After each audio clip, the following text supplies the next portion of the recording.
Falconets hold Tanzania to 1-0 draw away. Lesotho delegates arrived in Lagos for Super Eagles clash in the World Cup qualifiers. Doma United beat Akwa United, and we also have the NPFL basketball stories from Canto. My name is GT, God's Time Egedege Idama, and yes, today I'm taking the driver's seat on the show Sports Track this morning. Okay, yes, so let's go through our first story this morning. Nigeria's Falconets held Tanzania to a 1-0 draw away in the first leg, third round of the 2024 FIFA Under-20 Women's World Cup qualifiers yesterday. Doma opened the scoring for the Falconets in the 60th minute of the game, but Tanzania equalized thanks to Asanat Mbaba, who netted in the 71st minute. The second leg will take place inside the AWBL National Stadium, Abuja, on Sunday, November 19th. What interested you with our ladies outing? They have been representing us. So this is where some of our players like Tosin Dene came out from before she grew up into the senior team. How well were you being impressed? Well, I think having a 1-1 draw is an interesting performance. It could have been better. But tactically, I believe the coaching crew will go back to the drawing board, see how they can inspire the player to do better next time. Nigerians cannot be disappointed at this moment because it's still a 1-1 draw, and the advantage is still there for them to come back and play in their home soil where they will have the support all the way within the country. So by Sunday, I'm sure they will get it right. Okay, so what do you think right now? You think Christopher Danjuma should do differently in the second leg? Well, I think tactically he needs to make some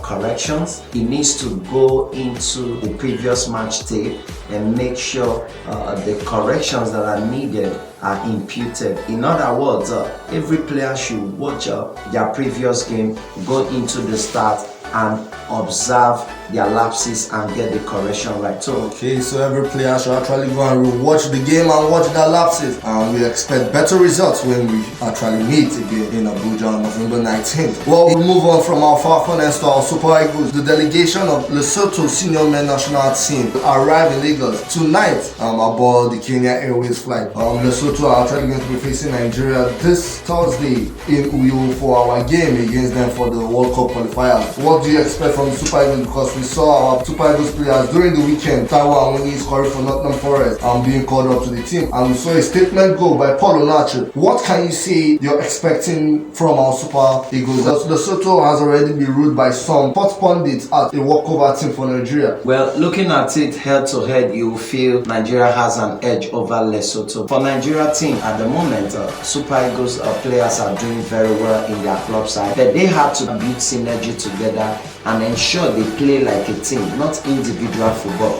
I believe the Super Eagles have the advantage this Thursday because there is so much at stake, because it's a World Cup qualifier. They should give in their best. Okay, Nigeria, they should give in their best. But Sonny, you know, the good luck stadium for the Super Eagles, and Uyo has been our solid rock. Do you think the good luck of the stadium will actually follow us going into the next game? I don't see it that way.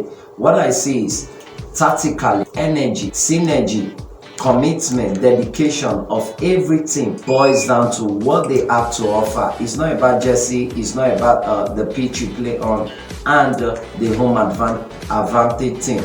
I think the Super Eagles have the only advantage because the spectatorship in Uyo is more compared to what we have here in MKO Stadium in Abuja. Wow, so you're trying to say that the spectators in Abuja are not actually much enough, or what? You know, you were in the stadium when the Super Eagles actually faced Ghana. I saw the outpour of fans. There were literally no seats. People were standing. So are you trying to say that there's less spectators here, or Uyo fans are just more energetic? Aside from that, I think it's always a thrilling moment outside the capital city when you watch football.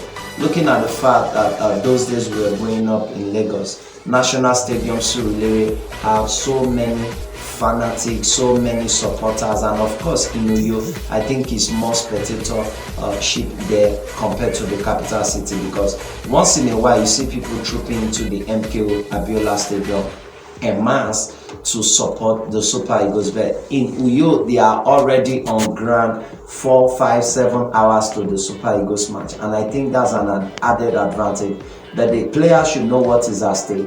not just performing well in their club side. I'll also have to let you know that officials of the Super Eagles have already arrived in Akwa State capital, with the players expected to start trooping into the town today. And let's also drive you now down to the NPFL, since there were many actions in the NPFL during this weekend. In the match day 8 encounter, Doma United bounced back to winning ways with a massive 1-0 win over Akwa United on Saturday in a match day 8 encounter of the NPFL. That's the Nigeria Premier Football League. The clash, which was played at the Plantonomi Stadium, saw Doma United turn to winning ways after they were held to a goalless draw by Bendel Insurance on Wednesday in the match day 4 rescheduled game. The weekend encounter in the NPFL has been really shocking. We saw Canto Pillars winning by 1-0. We saw Rivers United lose away from home. What was the highlight for you of this weekend NPFL fixture? They are improving gradually. It's a matter of process. Glamour in the league,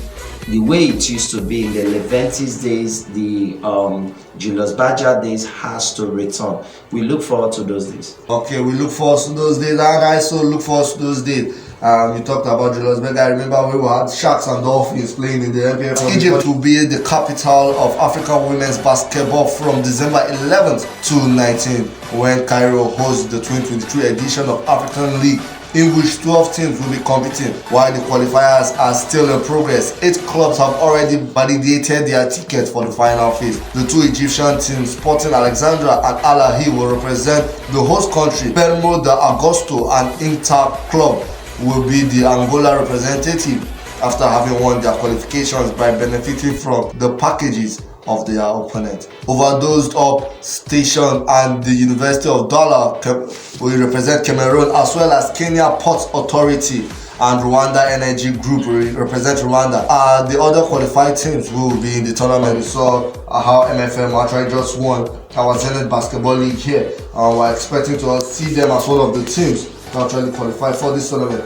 And what do you have to say about the African women basketball in general? It's going to live up to expectation, but Nigeria Team MFM need to step up. Now that they have a chance of going to the Continental, they've not tasted it before. They have to go there, go as a team and play as a team who has something to offer, not just playing elementary basketball. You have to show standard, not just at the African scene, at the global scene. I enjoy the fact that these North African countries have really take sport as a business and profession, and that is really speaking for them. I hope someday Nigeria, that claims to be giants of Africa, will step into that podium and take the bull by the horn and make sport a business, not just for legends. We have seen the North African teams in a long time really take over the sporting scene, football, basketball, volleyball. What do you think they are doing that we are not doing down here in Nigeria? They budget so much for sport. The incentive is quite encouraging. When you have sports insurance, as an athlete, you want to compete as a professional, you want to give in all your best. So these are the things that our nation needs to look into and ensure every of our sporting athletes are well presented. They need to be rebranded. They need to be colorful. You don't just look at the fact that sport is a leisure. No, they should look into this, not just giving a prize money or giving a jamboree kind of tournament, round robbery, whatever. That's not what is expected of us, because we claim we are giants of Africa. So we should step into the shoes of what the North African countries are doing. Rivers Hoopers, who are the 4-time Nigeria Premier Basketball League champion, actually crushed Police Buttons 1746 to emerge champions of the Atlantic Conference in Akwa on Saturday. Rivers Hoopers, I beg your pardon, emerge champions in the Atlantic Conference is well expected of them. The governor gave them a good incentive last month, and they came into the tournament and they had the first phase unbeaten. They played 7 matches unbeaten, and in the second phase they've given a good account of themselves, winning 6 games, and that's a big encouragement. Though they were at the BAL Basketball Africa League the first season, they couldn't do so well. But I believe with time they are going to step into the shoes, because they have so much encouragement back from home. But aside from that, Team Nigeria Custom that also edge over their opponents here in the Savannah Conference have also lived up to expectation. The other day we were having a chat with Mr. Onikeko, the Secretary General, who gave us assurance that the NCS, Nigeria Customs Service, has so much plan for the team. Not just in basketball, so much plans to improve sports generally. And of course, Team Nigeria Custom, they played total 11 matches. They had 5 matches in the first phase. They were still unbeaten. They came into the second phase, they played 6 matches with a walkover against Bauchi, making it 7. So they remain still unbeaten at the moment. I'm looking forward to the Final Four. It's just a couple of days from now, a week from now, where possibly Team Nigeria Custom will clash with Rivers Hoopers. It's going to be a cracker. You have Victor Koko, who is the captain of Rivers Hoopers, and of course you have Godwin David, who is also the captain of Nigeria Custom, and both of them are featured in the national team. Let's go to the English Premier League right now, where we saw on Sunday the heaviest fans were shouting, fans were screaming, and nobody was resting. As Chelsea and Manchester City, the biggest game of the weekend, saw them play out a 4-4 draw. It was a trilogy of goals. Sonny, what can you say about that match? Because we saw that at the first half, Manchester City took the lead through an early Haaland penalty. But then we saw Thiago Silva come back with that. It's a beautiful corner before Raheem Sterling puts his team up. And we thought it was all over when we saw it on a 4-3 goal line before the end of the full whistle. Then Cole Palmer, the former Manchester City man, had to come and take to the set piece and actually make the match.